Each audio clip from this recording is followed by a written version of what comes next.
Xbox 360 is not exactly hurting for first-person shooters, so each release has to do something special to stand out from the pack. Whether it's a new spin on the setting, mission structure, or multiplayer modes, a shooter must ultimately provide a fresh experience that wants a shot in a competitive market. Frontlines' Fuel of War hopes to scratch itchy trigger fingers with large maps, team-specific roles, and online support for up to 50 players. Does it offer some explosive action, or is it simply a bomb?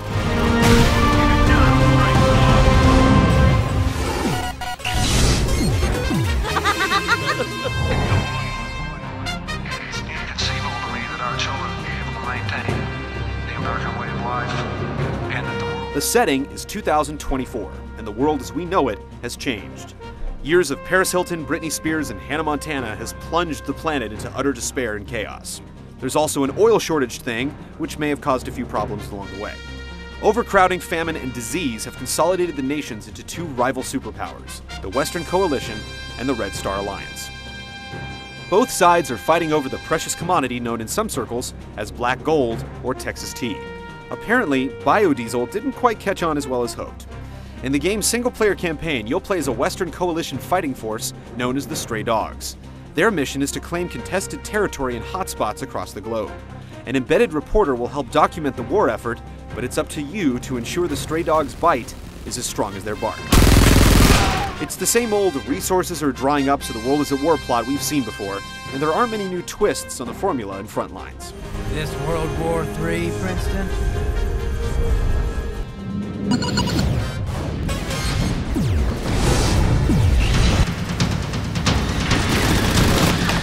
While the story is set in the future, don't expect to see laser guns, toothy aliens, or plasma swords. Frontlines is essentially a modern combat game with reimagined maps of real-world locales. In both the single-player campaign and online component, the goal is to advance each map's front line, a dividing point between enemy and friendly territory. Advancing the front line is accomplished by completing objectives, which can be tackled in any order.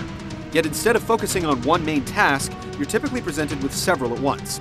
In the single-player campaign, this generally involves securing buildings, pieces of intelligence, or weapon caches.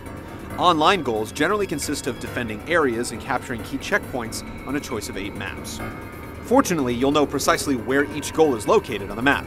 Each target is conveniently highlighted with a color-coded icon on your heads-up display, listing its approximate distance and location. Once you've decided on the task, you simply point your weapon's reticule in the right direction and keep pressing onward, battling groups of enemy soldiers along the way. In addition to on-foot combat, Frontlines lets you drive or pilot ground vehicles, helicopters, and jets from your choice of a first or third-person viewpoint. Not all vehicles are supported on all maps, however, and their controls take some time to get used to. In fact, most of the campaign is designed specifically to introduce you to the vehicles, weapons, and play mechanics, so you'll be better prepared for online play. Clocking in at 6 hours, the 7-level single-player component is over far too quickly. It's either Washington or Moscow.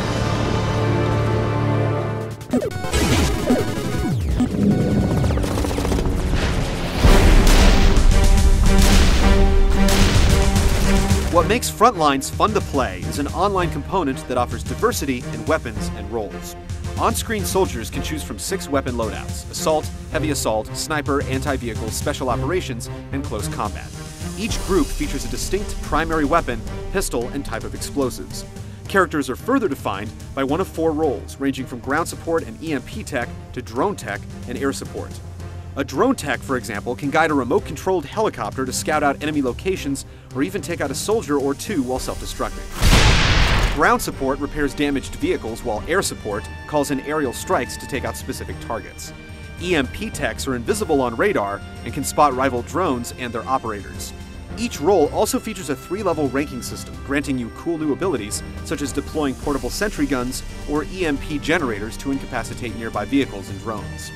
Ranks are achieved by earning experience on the battlefield. This includes killing enemies, securing checkpoints, or using role-specific abilities. While Frontlines offers an intriguing amount of strategic possibilities and a surprising amount of depth, there is only one multiplayer mode, the team-based tug-of-war battle between the 2 factions. Another issue is the limited voice options. You can only talk to members of a 4-man squad. Of course, that means you're free from hearing prepubescent boys screaming, but it would have been nice to have at least a few options. The limited number of dedicated servers is frustrating, and lag can be a big problem as well. We can take it, and we can dish it out! That's what I want to hear!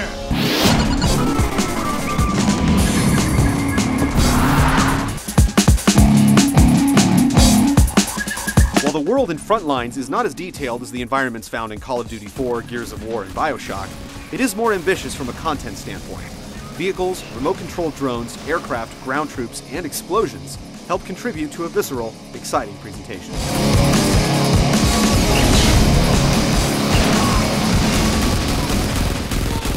Frontlines may not be as polished as some of the platform's top titles, but it is addictive, and distinctive gameplay warrants a good hard look from Xbox Live subscribers.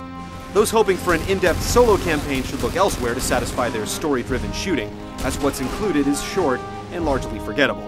Yet if you value large-scale battles, tactical combat, and team-oriented play, Fuel of War won't leave you running on empty.